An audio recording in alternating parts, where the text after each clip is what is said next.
We got our tiny home for just $1,000 down. No bank, no credit check, no proof of income. Here's how.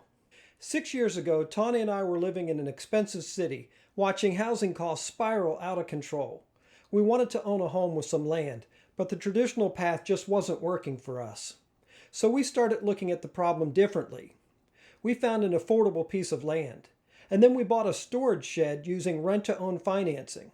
No bank approval, no credit check, no proof of income. Just $1,000 deposit and a monthly payment we could actually afford. We finished it out into a small cabin, and our total cost came in at around $30,000.